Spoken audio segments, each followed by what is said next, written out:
കുടുംബ പ്രാർത്ഥന അതിനെത്ര ബലമുണ്ടെന്നുള്ളതായ ഒരു സന്ദേശമാണ് ദൈവത്തിൻ്റെ ആത്മാവ് നമുക്ക് തരുന്നത്. ഒരിക്കൽ ഒരു സഹോദരൻ രക്ഷിക്കപ്പെട്ട് കർത്താവിനെ സ്വന്തം രക്ഷിതാവായി സ്വീകരിച്ച ഒരനുഭവത്തെക്കുറിച്ച് ഞാൻ അദ്ദേഹവുമായി സാക്ഷ്യം ഞങ്ങൾ തമ്മിൽ സംസാരിച്ച് പങ്കിടുന്നതിനിടയായി തീർന്നു. അദ്ദേഹത്തിൻ്റെ പ്രധാന ജോലി അല്പസ്വല്പം ചെറുതായിട്ടൊക്കെ മന്ത്രവാദം ചെയ്ത് ജീവിക്കുകയായിരുന്നു. മന്ത്രവാദിയായിരുന്നു. അപ്പോൾ മന്ത്രവാദം ചെയ്യുന്നതിനിടയിൽ ഒരിക്കൽ തനിക്കൊരു അനുഭവമുണ്ടായി. ഒരു കുടുംബത്തിന് വേണ്ടി എത്ര പ്രാവശ്യം മന്ത്രവാദം ചെയ്തിട്ടും അതങ്ങോട്ട് ഫലിക്കുന്നില്ല. ഒടുവിൽ മന്ത്രവാദം ചെയ്യിക്കുവാൻ വന്ന വ്യക്തികളോട് ചോദിച്ചു, ഇവരാരാണ്? ഞാൻ പല പ്രാവശ്യം ഇവർക്കെതിരായിട്ട് പല ആത്മാക്കളെയും പറഞ്ഞു വിടാൻ നോക്കിയിട്ട് പറ്റുന്നില്ലല്ലോ. ഇവരാരാണ് ഈ വ്യക്തികളെന്ന് ചോദിച്ചപ്പോൾ അവർ പറഞ്ഞു, അവരാരാണെന്നറിയില്ല, പക്ഷെങ്കിൽ രാവിലെയും വൈകിട്ടുമൊക്കെ അപ്പനും മക്കളും എല്ലാവരും കൂടെ ചേർന്നുകൊണ്ട് പാട്ട് പാടി ദൈവത്തെ പാടി ആരാധിക്കുന്ന ഒരു കുടുംബമാണ്. അപ്പോഴാണ് മന്ത്രവാദിക്ക് മനസ്സിലായത് ആഭിചാരം ഇസ്രായേലിനോട് ഫലിക്കയില്ല എന്ന് നാം തിരുവചനത്തിൽ വായിക്കുന്നത് പോലെ ഈ മനുഷ്യരോട് ആഭിചാരം ചെയ്താൽ ഫലിക്കത്തില്ല എന്നുള്ളതായ ഒരു കണ്ടുപിടുത്തം ഈ മനുഷ്യനിൽ വന്നു. ആ കണ്ടുപിടുത്തം അദ്ദേഹത്തെ വളരെയധികം ചിന്തിപ്പിച്ചു.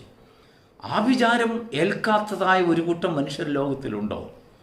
അപ്പോൾ അവരുടെ കാര്യമെന്താണ്, എങ്ങനെയൊക്കെയാണെന്നുള്ളതായ കാര്യം അന്വേഷിച്ച് താൻ കടന്നു ചെന്നെത്തിയത് കർത്താവായ യേശു ക്രിസ്തുവിൽ കൂടെയുള്ള രക്ഷയുടെ അനുഭവത്തിലാണ്. Praise the Lord. ഒരുപാട് വിവരങ്ങൾ അതിനെക്കുറിച്ച് പറയാനുണ്ടെങ്കിലും ഈ തരുണത്തിൽ കുടുംബ പ്രാർത്ഥനയ്ക്ക് എത്രത്തോളം വില ഉണ്ടെന്നുള്ളത് നമുക്കൊരു പക്ഷെങ്കിൽ പ്രാർത്ഥിക്കുമ്പോൾ നമുക്കറിയില്ല. പക്ഷെങ്കിൽ നമ്മുടെ ജീവിതത്തെ മുഴുവനായി തീമതിലായി നമ്മെ സൂക്ഷിക്കുന്നത്, പരിപാലിക്കുന്നത്, ദൈവവുമായിട്ട് നമുക്ക് നമ്മുടെ വിഷയങ്ങൾ ചർച്ച ചെയ്യാനും കാര്യങ്ങൾ പറയുവാനും ഒക്കെ നമ്മെ സ്വതന്ത്രമായി നമ്മെ അനുഭവത്തിലേക്ക് കൊണ്ടുവരുന്നത് കുടുംബത്തെ പ്രാർത്ഥനയാണ്. ദൈവത്തിന് മഹത്വം ഉണ്ടാകട്ടെ. അങ്ങനെ കുടുംബത്തിൽ പ്രാർത്ഥന വേണമെങ്കിൽ കുടുംബത്തിൽ ഐക്യം ഉണ്ടാകണം. ആ ഐക്യമുള്ള ഭവനത്തിൽ മാത്രമേ ഒരു പ്രാർത്ഥന സംഘടിപ്പിക്കാൻ കഴിയുകയുള്ളൂ. ഇല്ലായെങ്കിൽ പ്രാർത്ഥനയെക്കുറിച്ചുള്ളതായ ആഗ്രഹം മാത്രം നിലനിൽക്കും, പ്രാർത്ഥന ഒരിക്കലും നടക്കില്ല. ഇന്നത്തെ നമ്മുടെ ചിന്തയ്ക്കായി തിരുവചനത്തിൽ നിന്നും ഒരു വേദഭാഗം നമുക്ക് വായിക്കാം. ഉൽപ്പത്തി പുസ്തകം 13-ാം അധ്യായത്തിൻ്റെ 18-ാം വാക്യം. പിന്നെ അബ്രഹാം തൻ്റെ കൂടാരം നീക്കി യാത്ര ചെയ്തു. ഹെബ്രോനിൽ മമ്രയുടെ തോപ്പിൽ വന്ന് അവിടെ കൂടാരമടിച്ചു പാർത്തു.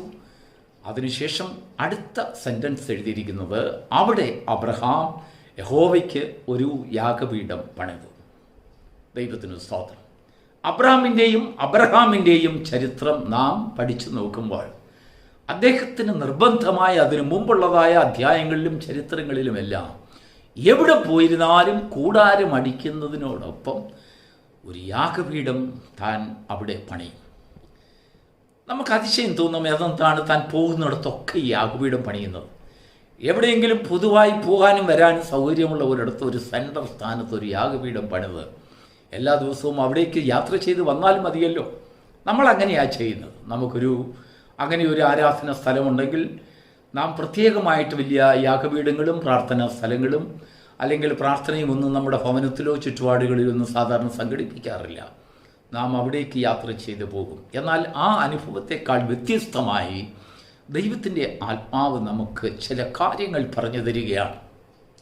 തിരുവചനത്തെ പഠിച്ചു നോക്കുമ്പോൾ യാക്കോബ് അപ്പോസ്തലൻ തൻ്റെ ലേഖനം എഴുതുമ്പോൾ താൻ ഏലിയാവിനെ കുറിച്ച് താൻ ഒരു കാര്യം പറയുന്നു. ഏലിയാവ് നമുക്ക് സമസ്വഭാവമുള്ള മനുഷ്യനായിരുന്നു. എന്നാൽ പ്രാർത്ഥനയുടെ വിഷയത്തിൽ താൻ ദൈവവുമായിട്ടൊരു ശക്തമായ ബന്ധം സ്ഥാപിച്ചിരുന്നു. അങ്ങനെ താൻ പ്രാർത്ഥിച്ചു, താൻ പ്രവചിച്ചു. 3 വർഷം രാവും പകലും 3 സംവത്സരം ആ യഹൂദ്യയിലെങ്ങും മഴ പെയ്യാതിരിപ്പാൻ തൻ്റെ വാക്കുകൾക്ക് ബലമുണ്ടായി. അപ്പോൾ സമസ്വഭാവമുള്ള മനുഷ്യനായിരുന്നു. നമ്മളോട് എല്ലാവർക്കും സമസ്വഭാവമുള്ള മനുഷ്യനായിരുന്നുവെങ്കിലും പ്രാർത്ഥനയുടെ വിഷയത്തിൽ സമസ്വഭാവമല്ല, ദൈവവുമായിട്ടുള്ള ബന്ധത്തിൽ സമസ്വഭാവമല്ല. അബ്രഹാമും അതുപോലെ നമുക്കുള്ളതുപോലെ തന്നെ അബ്രഹാമിൻ്റെ ജീവിതത്തിലും പ്രശ്നങ്ങളുണ്ട്. എന്താണ് പ്രശ്നങ്ങളെന്നറിയാം? വൈകിട്ട് അങ്ങോട്ട് കയറി ചെല്ലുമ്പോൾ, അല്ലെങ്കിൽ രാവിലെയും വൈകിട്ടും അങ്ങോട്ട് കയറി ചെല്ലുമ്പോൾ സാറാ തന്നോട് എപ്പോഴും കുറ്റപ്പെടുത്തുന്നുണ്ടായിരിക്കാം. നിന്റെ വിശ്വാസം എന്നൊക്കെ പറഞ്ഞിരുന്നു, നിന്റെ ദൈവം എവിടെ, നമുക്കൊരു സന്തതിയില്ലല്ലോ, നമുക്കൊരു അവകാശം ഇല്ലല്ലോ എന്നൊക്കെ പറഞ്ഞ് ഭക്ഷണം കഴിക്കുമ്പോഴും രാവിലെ എഴുന്നേൽക്കുമ്പോഴും വൈകിട്ടും എല്ലാം ഭവനത്തിൽ ഒരു പരാതിയുടെ, ഒരു മൗനതയുടെ നിഴലാട്ടം അവിടെ ഉണ്ടായിരുന്നിരിക്കാം. അവിടെയും മത്സരങ്ങളും വഴക്കും, അടുക്കളയിൽ വഴക്കും, ഹാഗാറിൻ്റെ പ്രശ്നങ്ങളും പരിഹാസവും, വീട്ടിലെ വഴക്കും എന്നു വേണ്ട ലോത്തിൻ്റെ പ്രശ്നങ്ങളും, തൻ്റെ ദാസീദാസന്മാരുടെ വഴക്കും, ദേശത്തെ ശത്രുക്കളുടെ പ്രശ്നങ്ങളും, ആടുമാടുകൾ നോക്കുന്ന ആ ജോലിക്കാരുടെ വഴക്കും എന്ന് വേണ്ട എല്ലാ പ്രശ്നങ്ങളും അബ്രാമിൻ്റെ വീട്ടിലുമുണ്ട്. അടുക്കളയിൽ പ്രശ്നങ്ങളുണ്ട്, സാറായിക്ക് പരാതിയുണ്ട്, ഹാഗാറിന് പരാതിയുണ്ട്. ജീവിതത്തിൽ സകലവിധമായിട്ടുള്ള പ്രശ്നങ്ങളെ എല്ലാം അമർച്ച ചെയ്യുമ്പോൾ കാണാം, അവിടെ നിന്ന് ശത്രുക്കൾ വന്ന് അതിൻ്റെ സമ്പത്തുകളെല്ലാം പിടിച്ചെടുത്തുകൊണ്ട് വന്നു. അപ്പോഴേക്കും അവിടെ യുദ്ധത്തിനും വഴക്കിനും അവിടെ ഓടണം എന്ന് വേണ്ട സകല പ്രശ്നങ്ങളും നമുക്കുള്ളതുപോലെ ഒരു സമസ്വഭാവം എന്നപോലെ അബ്രഹാമിനും പ്രശ്നങ്ങൾ ഉണ്ടായിരുന്നു. പക്ഷെങ്കിൽ അബ്രഹാം ആരാധനയുടെ വിഷയത്തിൽ ആരാധിച്ചാലും ആരാധിച്ചില്ലെങ്കിലും, എനിക്കെന്ത് പ്രശ്നങ്ങളുണ്ടെങ്കിലും ഇല്ലെങ്കിലും ശരി, ദൈവത്തോട് താൻ ഒരു ബന്ധം സ്ഥാപിച്ചിരുന്നു, ഒരു കമ്മ്യൂണിക്കേഷൻ.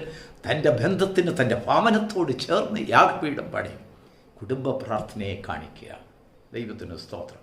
ഈ ആരാധനയിൽ, ആ യാഗപീഠത്തിൽ താൻ പല പല നേട്ടങ്ങൾ തനിക്കുണ്ട്. എന്താണെന്നറിയാം? ആരാധിക്കുക മാത്രമല്ല, ദൈവത്തോട് നന്ദി പറയുക മാത്രമല്ല, തൻ്റെ ജീവിതത്തിൽ ഒരു പ്രശ്നങ്ങൾ ഉണ്ടാകുമ്പോൾ, ഒരു തോൽവി ഉണ്ടാകുമ്പോൾ, ഒരു വീഴ്ച ഉണ്ടാകുമ്പോൾ ഓടിച്ചെന്ന് യാഗപീഠത്തിൻ്റെ കൊമ്പുകളെ പിടിക്കുന്നത് പോലെ ദൈവത്തോട് ചെന്ന്, കർത്താവേ, എനിക്ക് ഇന്നത് രീതിയിൽ വീഴ്ചയുണ്ടായി, ഞാൻ ഇങ്ങനെ ചിന്തിച്ചു പോയി, എൻ്റെ ഹൃദയത്തിൽ ഭാരമുണ്ടായി, നീ എനിക്ക് വേണ്ടി ഒന്നും ചെയ്യുന്നില്ലല്ലോ എന്ന് ഓർത്ത് ഞാനും എൻ്റെ ഭാര്യയും കൂടെ പറഞ്ഞ് പലപ്പോഴും ഞങ്ങളങ്ങ് കലക്കത്തിലായിരിക്കുന്നു എന്നൊക്കെ ദൈവത്തോട് പറയുവാൻ, ദൈവത്തോട് ഹൃദയം തുറന്ന് സംസാരിക്കുവാൻ അബ്രഹാമിനെ ബലപ്പെടുത്തിയത്, സ്ഥിരപ്പെടുത്തിയത് തൻ്റെ ഭവനത്തോട് ചേർന്നുള്ളതായ ആ യാഗപീഠത്തിൻ്റെ ബലമാണ്. ദൈവത്തിന് സ്തോത്രം. ഒരു ദിവസം അബ്രഹാം ധൈര്യത്തോടെ ദൈവത്തോട് ചോദിക്കുക, നീ എനിക്ക് എന്തോ തരും? ഞാൻ ഇതാ നിന്റെ വാക്ക് കേട്ട് വിശ്വസിച്ച് 100-ാമത്തെ വയസ്സിലും നിന്റെ വാക്ക് കേൾക്കുന്നതിന് വേണ്ടി ഞാൻ ഓടി ഓടി ഓടി വരികയാണ്. ഞാൻ യാഗപീഠത്തിൻ്റെ അടുത്ത് വരുമ്പോൾ നിന്റെ തേജസ്സിനെ നീ എനിക്ക് പ്രത്യക്ഷമാക്കും. ദൈവത്തോട് അബ്രഹാം തുറന്ന് ചോദിക്കുകയാണ്. ഒരു മനുഷ്യനോട്, ഒരു കൂട്ടുകാരനോട് ചോദിക്കുന്നത് പോലെ താൻ ചോദിക്കുകയാണ്, നീ എനിക്ക് എന്ത് തരും? ദൈവം അബ്രഹാമിനോട് പറഞ്ഞത്, നീ കൂടാരം വിട്ട് വെളിയിൽ വരൂ, ആകാശത്തേക്ക് നോക്കൂ, നിനക്ക് നക്ഷത്രങ്ങളെ എണ്ണുവാൻ കഴിയുമോ? നിനക്ക് കടൽക്കരയിലെ മണൽത്തരികളെ നിനക്ക് എണ്ണുവാൻ കഴിയുമോ? എണ്ണുവാൻ കഴിയുമെങ്കിൽ നിന്റെ സന്തതികളെയും നിനക്ക് എണ്ണുവാൻ കഴിയും. എണ്ണുവാൻ കഴിയത്തില്ലയോ? നിന്റെ തലമുറകളെ അത്രത്തോളം ഞാൻ വർദ്ധിപ്പിക്കും. അങ്ങനെ പറഞ്ഞപ്പോൾ അബ്രഹാം എന്നുള്ളതായ പേര് മാറ്റി ദൈവം അബ്രഹാം എന്നാക്കിയപ്പോൾ അതിൻ്റെ അർത്ഥം അന്ന് അബ്രഹാമിന് മനസ്സിലായില്ല. പിൽക്കാലത്താണ് ദൈവം സകല വഴികളിൽ കൂടെ, ഓരോ അനുഭവങ്ങളിൽ കൂടെ അബ്രഹാമിനെ വഴി നടത്തുമ്പോഴാണ് അബ്രഹാം എന്നുള്ളൊരു വാക്കിൻ്റെ അർത്ഥം അല്പാൽപമായി അബ്രഹാമിലേക്ക് അലിഞ്ഞു ചേർന്ന് വന്നുകൊണ്ടിരുന്നു. ഒരു ദിവസം കൊണ്ടല്ല അത് സംഭവിച്ചത്.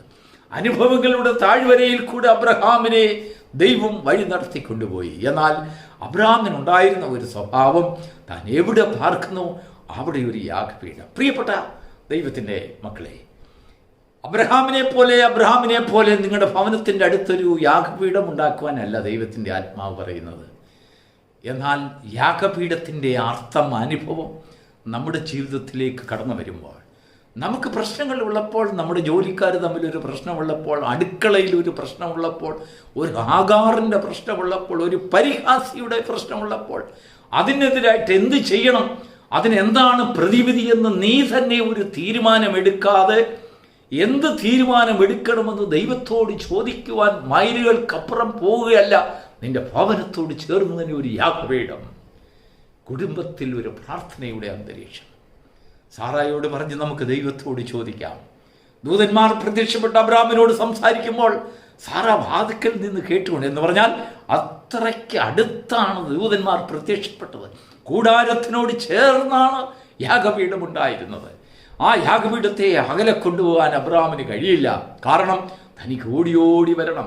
തൻ്റെ പ്രശ്നങ്ങളും ഭാരങ്ങളും കടന്നു വരുമ്പോൾ തനിക്ക് യാഗപീഠത്തിൻ്റെ അടുത്ത് വന്ന് ദൈവത്തോട് ചില കാര്യങ്ങൾ സംസാരിക്കുന്നതിനുണ്ടായിരിക്കാം. ഈ യാഗപീഠമാണ് അബ്രഹാമിനെയും ദൈവത്തെയും തമ്മിൽ കോർത്തിണക്കിയത്. എൻ്റെ നീതിമാൻ വിശ്വാസത്താൽ ജീവിക്കുമെന്ന് ലോകത്തോട് ദൈവം സാക്ഷ്യം പറയുവാൻ കാരണം ഏത് കഷ്ടതയുടെ നടുവിലും യാഗപീഠത്തെക്കുറിച്ചുള്ളതായ ഒരു ഉണർച്ച അബ്രഹാമിൽ സ്ഥാപിതമായ ആ വലിയ വിഷയത്തിൽ ദൈവം അബ്രഹാമിൽ പ്രസാദിച്ചു. ദൈവത്തിന് സ്തോത്രം.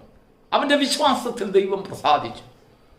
അവൻ വയോധികനായിട്ടും അവന് വൃദ്ധനായിട്ടും അവൻ്റെ ശരീരത്തെ ദൈവം ബലപ്പെടുത്തി. സാറായെ ദൈവം ബലപ്പെടുത്തി. ദൈവം വാഗ്ദത്തം ചെയ്തതിനെ അവൻ പ്രാപിക്കുവാൻ തക്കവണ്ണം അവൻ്റെ ഹൃദയത്തിൽ വലിയൊരു വിശാലത വരുത്തി.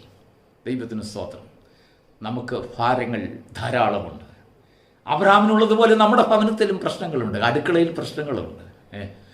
യെസ്, ജോലിക്കാരോട് പ്രശ്നമുണ്ട്, ഭാര്യ ഭർത്താക്കന്മാരിൽ അഭിപ്രായ വ്യത്യാസമുണ്ട്, കുഞ്ഞുങ്ങളോട് പ്രശ്നങ്ങളുണ്ട്, കുഞ്ഞുങ്ങൾ തമ്മിൽ വഴക്ക്, ഒരു കുഞ്ഞിനെ പരിഹസിക്കുന്നു, ഒരു കുഞ്ഞിനേക്കാൾ താഴ്ചയെന്നും ഉയർച്ചയെന്നുള്ള ഭാവം വരുന്നു. സഹോദരങ്ങൾ തമ്മിൽ പ്രശ്നമുണ്ട്, ഭാഗോടമ്പടിയിൽ പ്രശ്നമുണ്ട്. ലോത്തും അബ്രഹാമും തമ്മിൽ പ്രശ്നങ്ങളുണ്ടായിരുന്നു. പക്ഷെങ്കിൽ അബ്രഹാം ദൈവത്തിൽ നിന്ന് ആലോചന പ്രാപിച്ച് ലോത്തിനോട് പറഞ്ഞു, നിനക്ക് ഇഷ്ടമുള്ളത് നീ വടക്കോട്ടെങ്കിൽ ഞാൻ തെക്കോട്ട്, നീ പടിഞ്ഞാട്ടെങ്കിൽ ഞാൻ കിഴക്കോട്ട്. എനിക്കും നിൻ്റെ സഹോദരങ്ങൾക്കും തമ്മിൽ വഴക്കിൻ്റെ ആവശ്യമില്ല. വഴക്കിനെ ഒഴിഞ്ഞു മാറി, അലോഹ്യത്തെ ഒഴിഞ്ഞു മാറി, പ്രശ്നങ്ങളെ ഒഴിഞ്ഞു മാറി പോകുവാനുള്ളതായ ഒരു കൃപ അബ്രഹാമിന് കിട്ടി. എവിടെ നിന്നാണ് കിട്ടിയെന്ന് പറഞ്ഞാൽ ആരാധനയിൽ.